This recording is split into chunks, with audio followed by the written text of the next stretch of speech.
Perkenalkan, kami dari kelompok 1 yang terdiri dari Vindi Ika Safitri, Hayu Avian, dan Ike Sri Mulyani.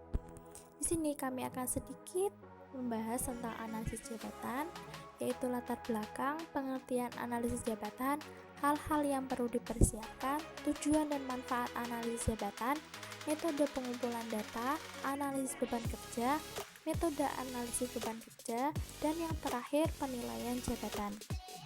Ini yang pertama ada latar belakang analisis jabatan. Di sebuah perusahaan atau organisasi pasti memiliki visi misi untuk mencapai suatu target tertentu. Nah, untuk mencapai target tersebut diperlukan orang-orang yang memiliki keahlian tertentu untuk klarifikasi tugas-tugas yang berbeda dan orang-orang yang berbeda juga. Tidak bisa satu orang itu melaksanakan semua hal sendirian, itu tidak bisa.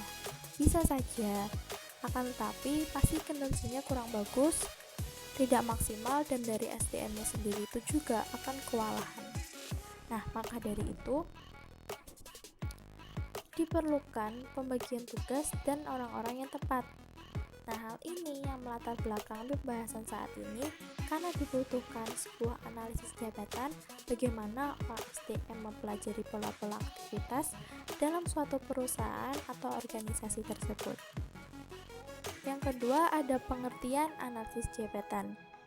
Di sini pengertiannya itu adalah suatu proses, metode, teknik untuk mendapatkan data jabatan, mengelolanya menjadi informasi jabatan, menyajikannya untuk program kelembagaan, kepegawaian, dan tata laksana, serta memberikan layanan, pemanfaatan pelatihan bagi yang memerlukannya. Yang ketiga, hal-hal apa saja yang perlu dipersiapkan analisis jabatan. Analisis jabatan dimulai dengan mengkaji organisasi secara keseluruhan dan kesesuaian tiap jabatan yang ada dalam organisasi. Langkah kedua, organisasi menentukan bagaimana informasi jabatan yang akan digunakan atau menentukan tujuan spesifik analisis jabatan. Yang ketiga, pemilihan penggunaan teknik-teknik analisis jabatan.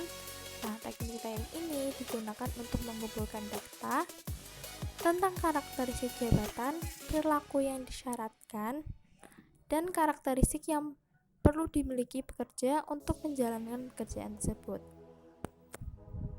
Yang keempat, mengumpulkan data dengan teknik analisis jabatan. Yang kelima, menyiapkan uraian jabatan. Dan yang terakhir, menyiapkan spesifikasi jabatan. Nah, dari data-data yang terkumpul dari data 1 sampai data 6, ini digunakan sebagai dasar untuk merencanakan dan menjalankan kegiatan-kegiatan manajemen lainnya. Aktivitas-aktivitas seperti perencanaan jabatan, perencanaan SDM, rekrutmen dan seleksi, pelatihan dan pengembangan, penilaian kinerja, balas jasa atau kompensasi, dan yang terakhir kepatuhan pada regulasi. Selanjutnya yaitu tujuan dari analisis bisnis. Yang pertama, analisis bisnis dilakukan bertujuan untuk merekrut atau rekrutmen dan seleksi bagi karyawan ataupun calon karyawan. Yang kedua, menilai kinerja karyawan. Jadi analisis bisnis bisa digunakan untuk menilai seberapa kemajuan atau menilai tentang kinerja karyawan. Yang ketiga yaitu pelatihan dan pengembangan.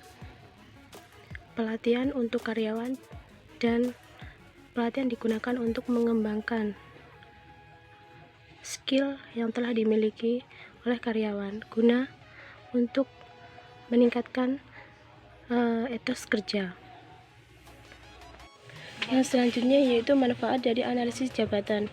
Analisis jabatan bermanfaat yang pertama sebagai penarikan serta seleksi tenaga kerja. Yang kedua yaitu sebagai penempatan posisi tenaga kerja. Yang ketiga sebagai penentu pendidikan atau pelatihan dari tenaga kerja. Yang keempat sebagai perbaikan syarat dalam pekerjaan. Yang kelima sebagai keperluan dalam penilaian kerja. Selanjutnya yaitu sebagai alat promosi jabatan pada tenaga kerja, dan yang terakhir sebagai perencanaan organisasi. Selanjutnya ada metode pengumpulan data. Di sini terdapat 3 metode yang biasa digunakan dalam analisis jabatan. Yang pertama ada metode observasi, yang kedua ada metode wawancara, yang ketiga ada metode kuesioner. Metode observasi itu mengamati karyawan dan mencatat semua tugas baik yang dilakukan maupun yang tidak dilakukan. Di sini terdapat 3 teknik yang biasa dilakukan. Yang pertama pengamatan langsung, yang kedua analisis metode kerja, dan yang ketiga teknik insiden kritis. Yang pengamatan langsung itu mengamati langsung dan melakukan pencatatan perilaku seorang karyawan dalam situasi yang berbeda-beda. Analisis metode kerja yaitu analisis mengamati yang meliputi waktu dan gerak secara khusus. Teknik analisis ini biasanya digunakan pada karyawan pabrik yang melakukan penelitian.